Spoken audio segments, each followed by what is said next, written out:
Om Namo Bhagavate Vasudevaya.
By development of Krishna consciousness, one can know that everything has its use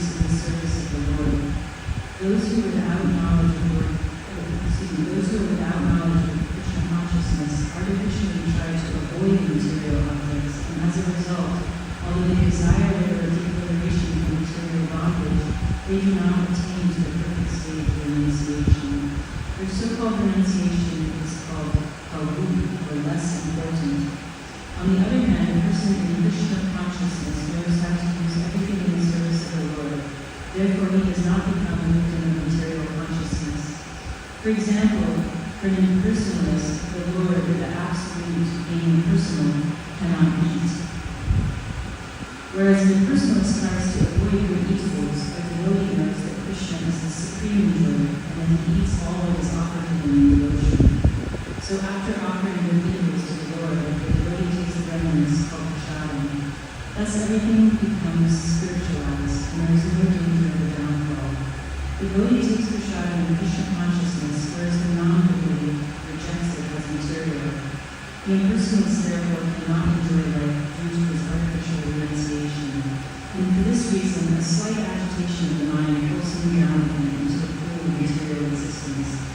It is said that such a soul, even though rising up to a point of liberation, falls down again due to his not having support in the original service.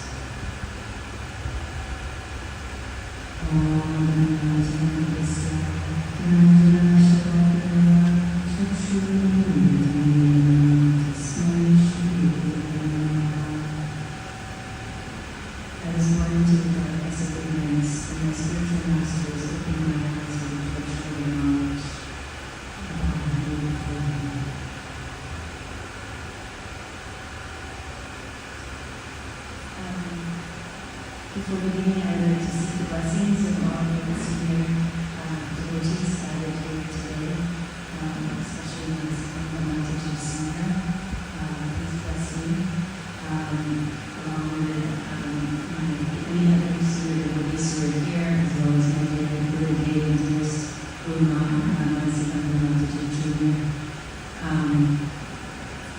and please bless me in particular so that I may say something that is in line with Guru Sadhana Shastra, that is uplifting to our hearts and brings us hopefully closer to the lotus feet of the Lord. But also may it please Shri Venu Madhuri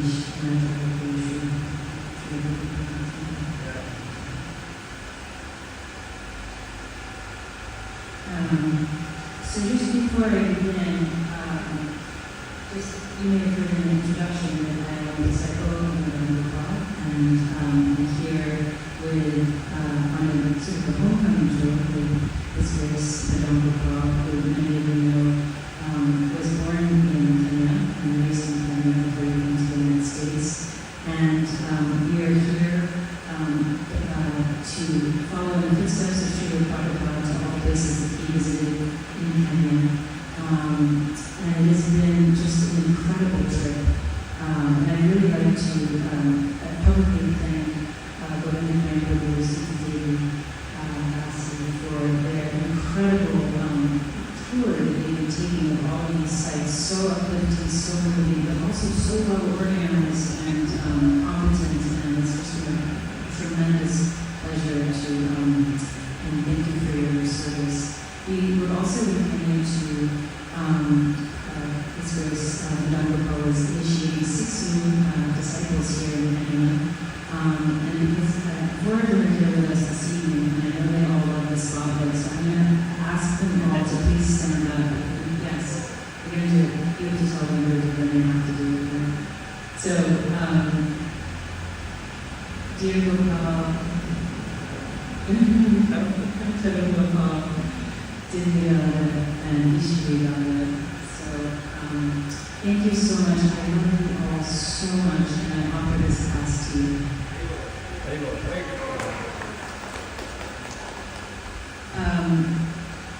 So, just before diving into the verse, I just wanted to give a couple of quick reflections, 2 reflections that center around Miami Beach.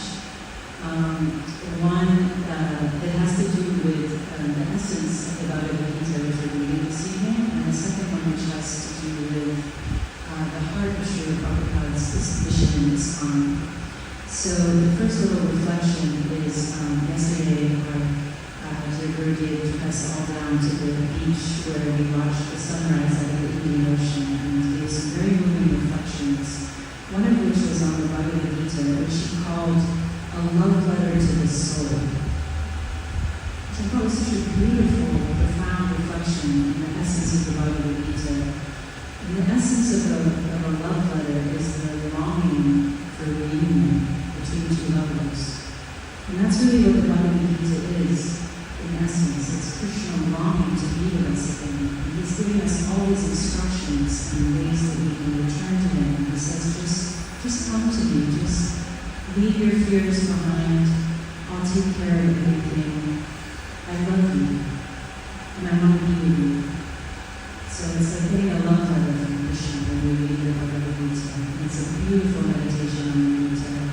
The second reflection on Yali Beach is that later in the afternoon, Gurudev took me and the four Venu devotees that we just saw. We went back down to the beach to go for a swim in Krishna Kata under the palm trees.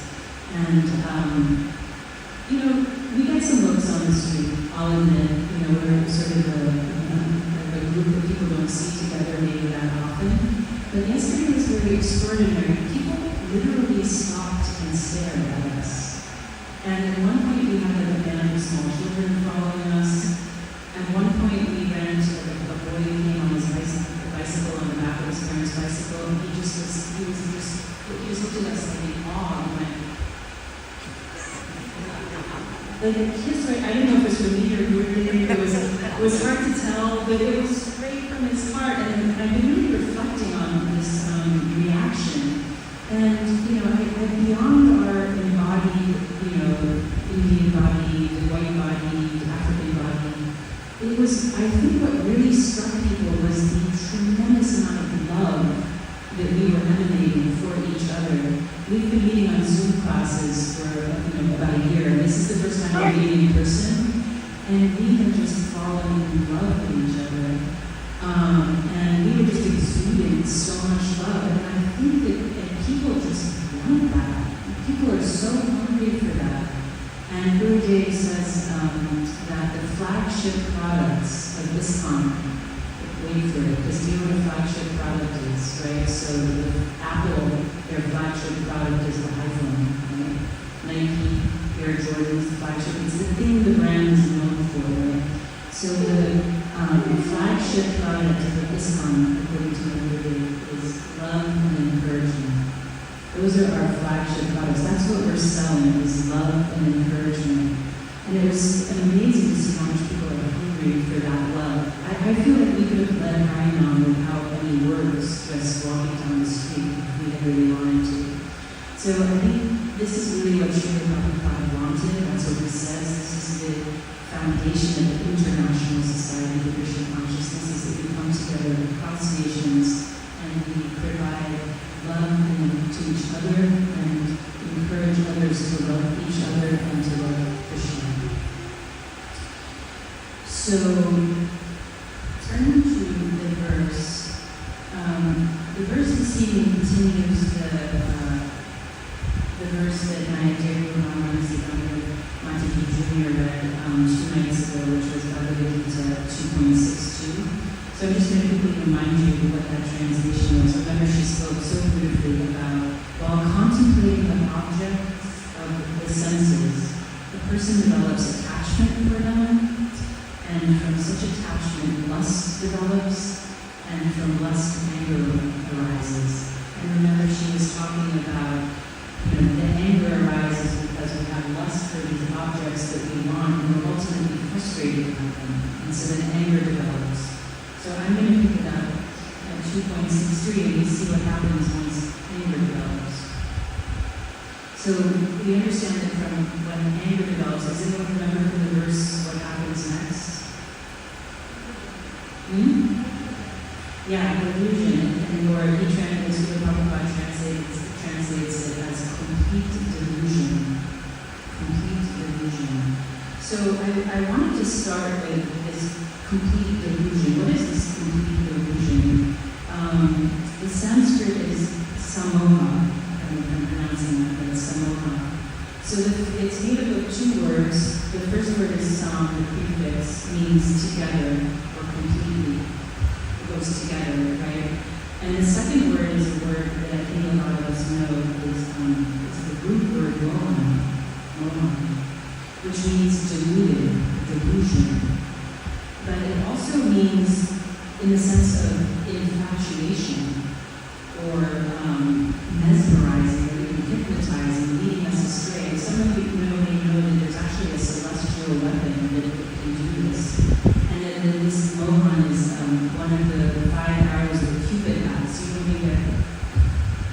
struck with Cupid's arrow, you become mesmerized and hypnotized and led astray, right? So it's that sense of mesmerizingness. And I'm going to take a little detour here to say that you may recall that one of the names of Krishna is Madhuri, right?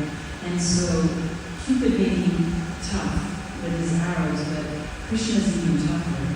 And then Krishna can actually, his charm bewilders Cupid. He actually charms Cupid.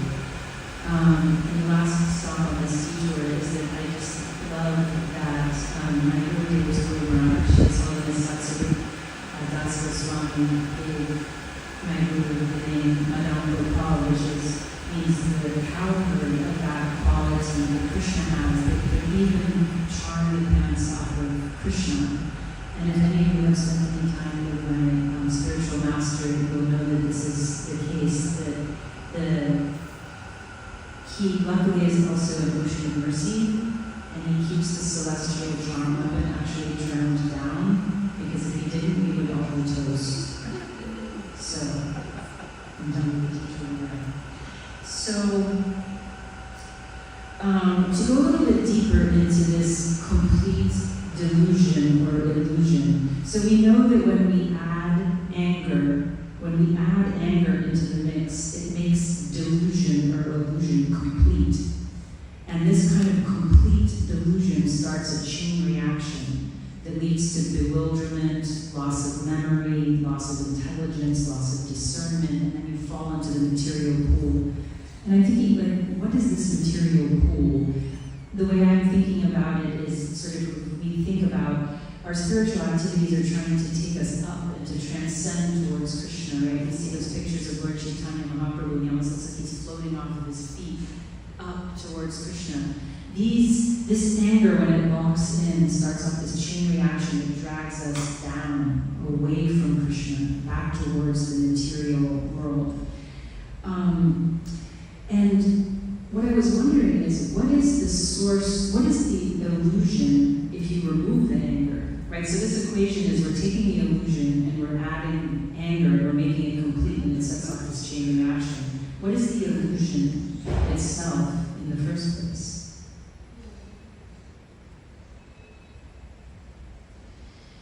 The illusion is the false ego. The illusion is I and me, right? And I and me is actually, I've heard my Guru say something similar, that I, you know what I mean when I say I, it's like the mind is always talking, saying, I'm giving the Bhagavatam class this evening, I need to prepare. Or you may be thinking, I'm wondering what dinner is, and when is she going to stop talking? These things might be going through your mind. You may be thinking, I feel like nobody understands me. All of these things have in common, we're always thinking about I, and mine, and me. And all of those things take us away from Krishna.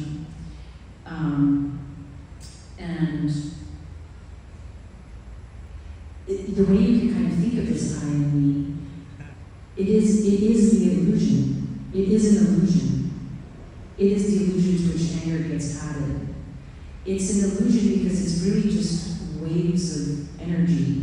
It doesn't really exist. But you can also think about it as sort of software programming that comes with the hardware of a biological body. It's there for a biological reason for our physical bodies. If we didn't have that I and me, we wouldn't eat, right? I need to eat. Or I am attracted to this person and therefore I am going to reproduce. It's essential. But it's very dangerous, actually.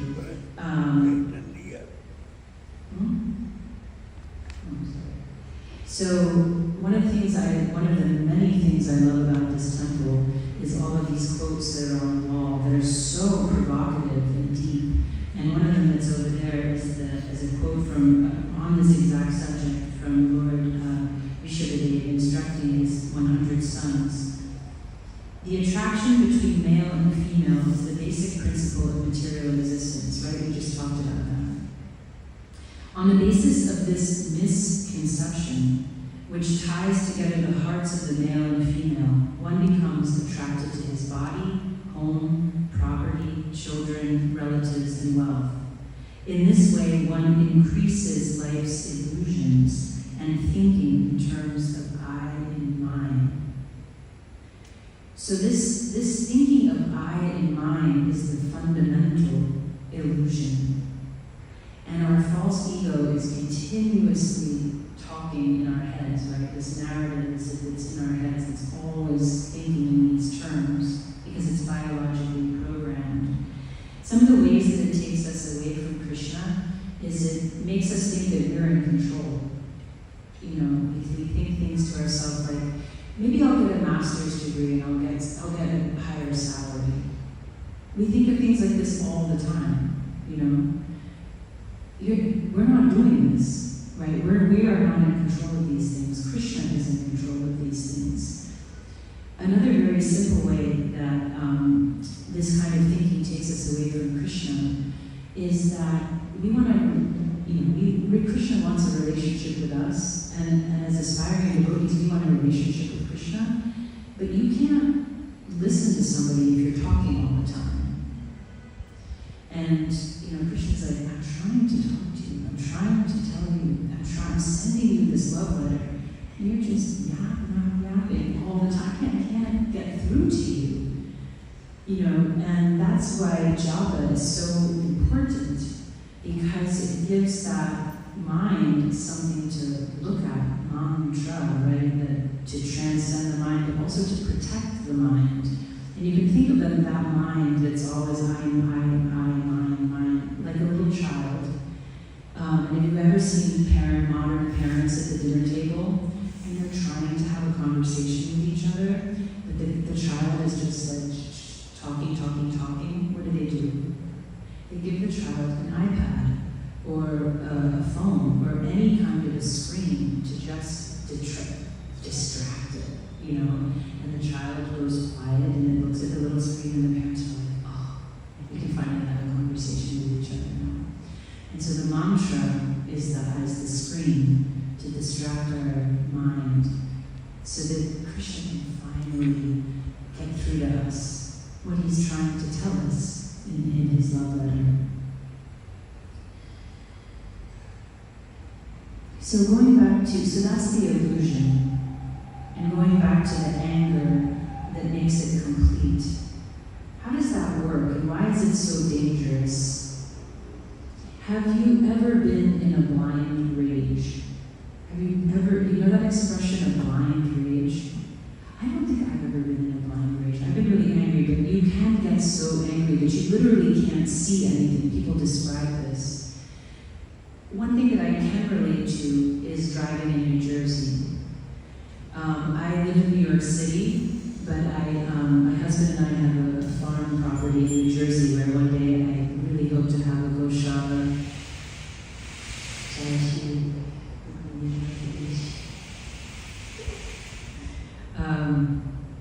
And an extension of the Bhakti Center, and very inspired by Krishna Balaram Farm, Goshala in that respect. But anyway, so I drive from New Jersey to New York to New Jersey, and people drive very, very aggressively there, very aggressively. And somebody once cut me off in driving so egregiously, so rudely, that I became really angry, and my heart rate started to race. And because I had been chanting japa, I was able to observe my mind at least.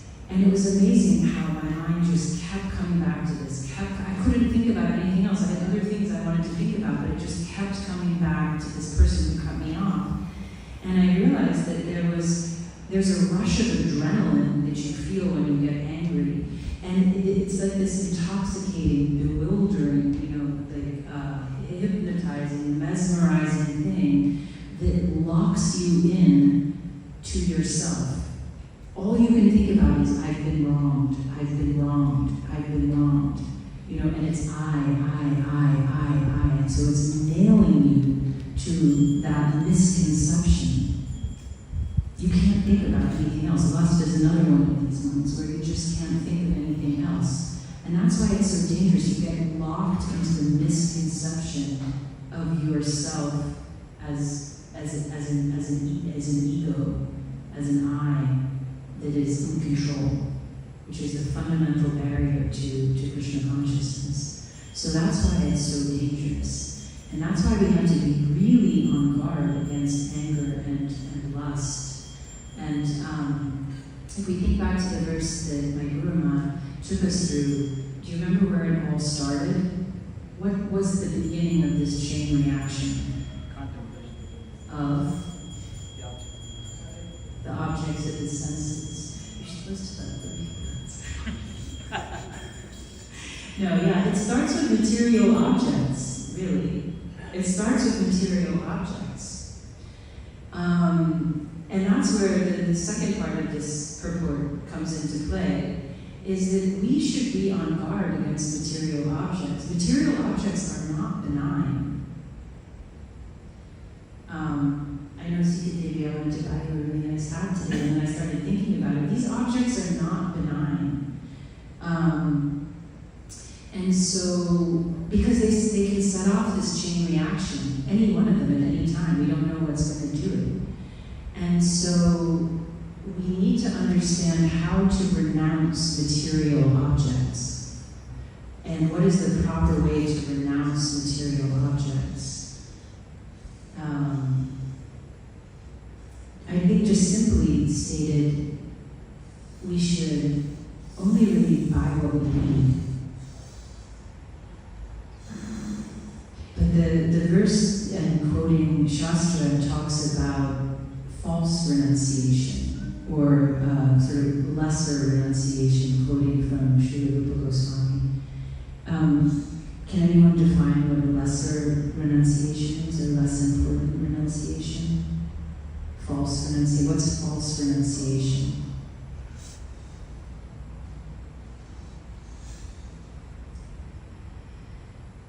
False renunciation, again, according to the purport, is you think you kind of have to give up everything, right?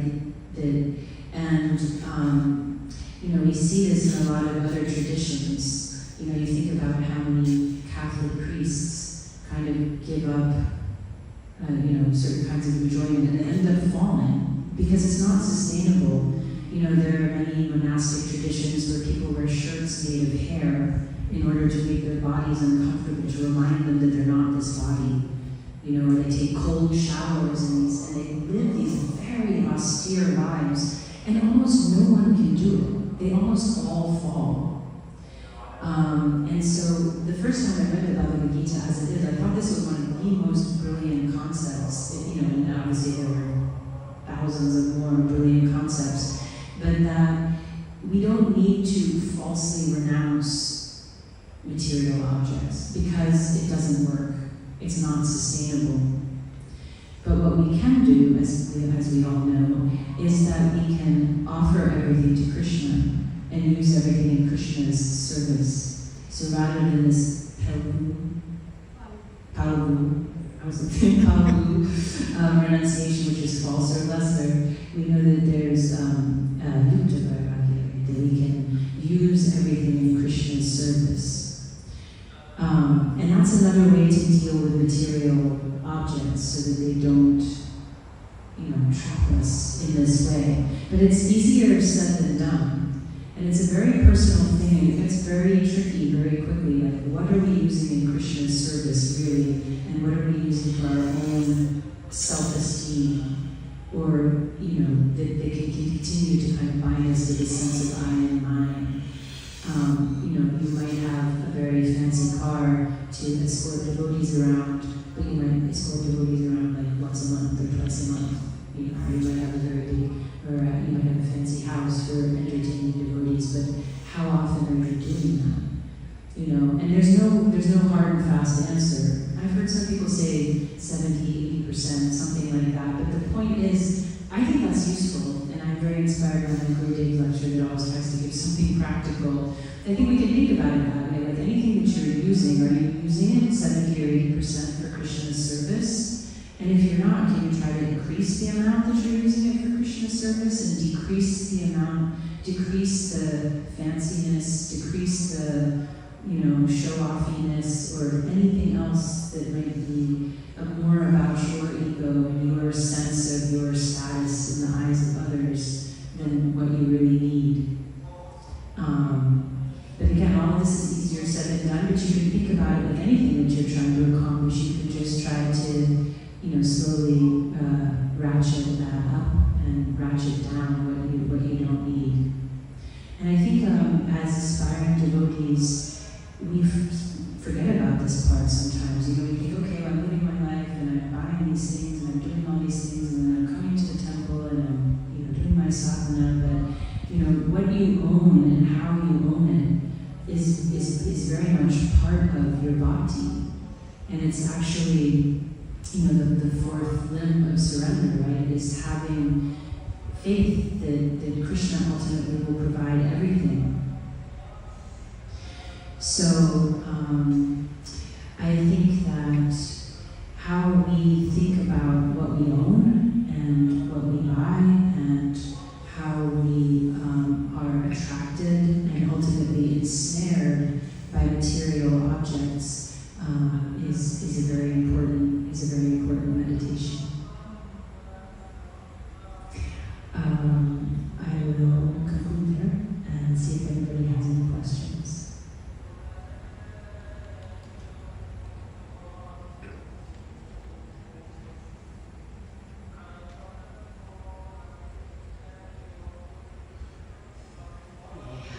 Yes.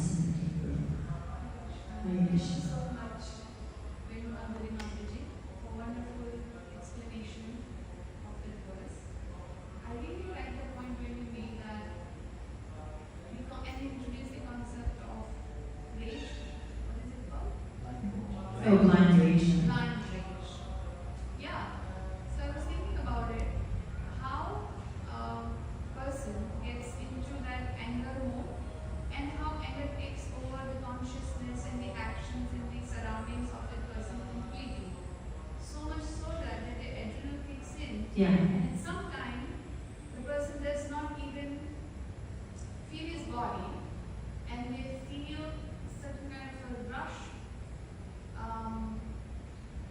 And at that point, it's not about them, it's just about, like how you mentioned, it's just about, I need to do this, that's it. And I was wondering, many times when these intense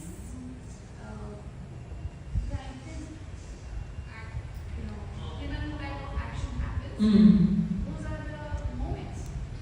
And when a devotee who is trained in chanting properly and focusing and bringing back the mind, that trained devotee is to avoid that situation by being conscious. So thank you so much for mentioning that. Yeah, I like what you said because it highlights the danger of anger. Both it illustrates the verse exactly right, that you lose a sense of discernment because you've lost a sense of everything basically. If you're angry enough, you're just blind to what's in front of you. Yeah, and also the importance of mind control, especially if we want to advance in Krishna consciousness.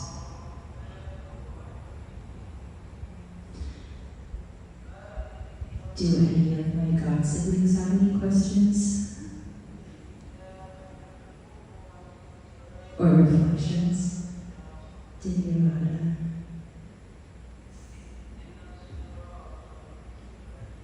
No?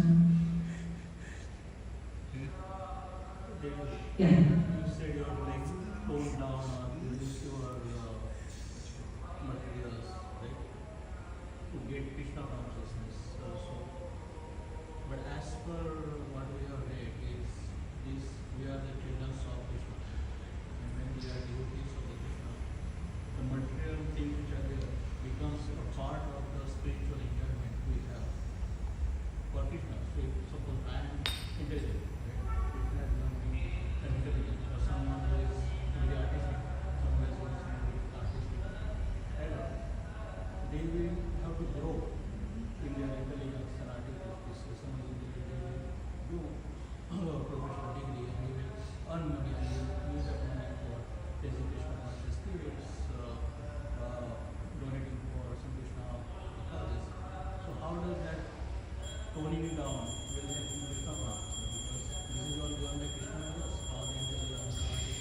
Yeah, so I think to summarize the question, for those of you who couldn't hear it, it was sort of the tension between, okay, you're saying on one hand we should be sort of reducing what we're acquiring, and on the other hand we're hearing that if we just offer it in Krishna service that it's okay, right? So, Krishna has given specific people. and Krishna has given specific people specific intelligences, artistic intelligences. They could be used in the service. Yeah, it's a really good question. Yeah. So why not use it properly? Grow highest level at that and offer a contact. We should, Shakupapu, I think we should definitely use our talents that we've been given in Christian services. If you have artistic talents, like you're saying, that you can use those in Christian service. I think where it becomes difficult is with material objects. I mean, prasadam is one thing, it's pretty straightforward, right? But I think on other things, there's a lot of judgment calls to be made, you know? So you're taking a risk every time as to whether you're right. Does that make any sense? No. Yeah, so, I don't know, let's take your computer. You know, and maybe you need a certain kind of fundamental computer to do a certain kind of work, but maybe there are lots of other gadgets and widgets and things that are not essential, that are more just for your enjoyment. You know what I'm saying? But like, it's hard to know where to draw those lines if you look at every single thing in your possession. And so as an overall, I think it's just as an overall guidance to seek to minimize, and then you don't have to be making those judgment calls. Because you can offer things to Krishna, you know, that are straightforward like food, but it gets pretty complicated pretty quickly, I think. Very good. Did you have any answer to that? Yeah, I think the struggle is in, say, the flashiness. For example, if Krishna has given you talent to be a superstar tennis player, right? And so if Krishna has given you, but you become a devotee, does that mean that you give up the glitz and glamour of lifestyle of a tennis player? You know, traveling around the world. And it's an interesting question. It actually happened with Prabhupada. There was a devotee by the name of Peter Burwash, who was a world-class tennis player. And he came to Prabhupada and said, Prabhupada, what should I do? I'm actually doing really good in tennis, and should I give it all up? Be Krishna conscious? He said, no. Be more famous. Be a better tennis player. Now, generally speaking, the glamour and all that, the flashiness that comes with tennis playing, you know, there's so much that comes with it. He said, play tennis for Krishna. In other words, find a way to incorporate this into Krishna consciousness. So the idea was that maximize talents that Krishna has given us. You know, even if it appears to be materialistically glamorous, but if you use all that fame, so later on here I'm using that fame to talk about Krishna consciousness and encourage vegetarianism, for example. He was one of the biggest spokespersons for the vegetarian movement. At the same time, he's also the keynote speaker for a lot of Krishna conscious events for devotees. And so, my point is that we have to find some ways to bring Krishna strongly enough that the ego part that comes along with that glitz and glamour is completely washed away by Krishna's strong presence. So that's up to us to really find out how we can do that. And it will vary from person to person. For some people, it's better they don't go down that path at all, because they know they're very, very vulnerable to falling down into the ego of it. So, you know what? I don't need anything to do with it. And probably like, good. You took sannyas, fine. No more tennis. Forget it. But for the other person, you be a better tennis player. It varies from person to person too, depending on the level of sensitivity. So you have to play by ear and you get guidance, specific guidance from wisdom of those who have more wisdom than us. It can vary from case to case. Thank you. Hare Krishna. Any other questions?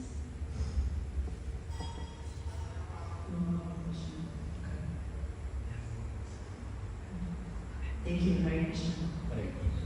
Prabhupada ki jai.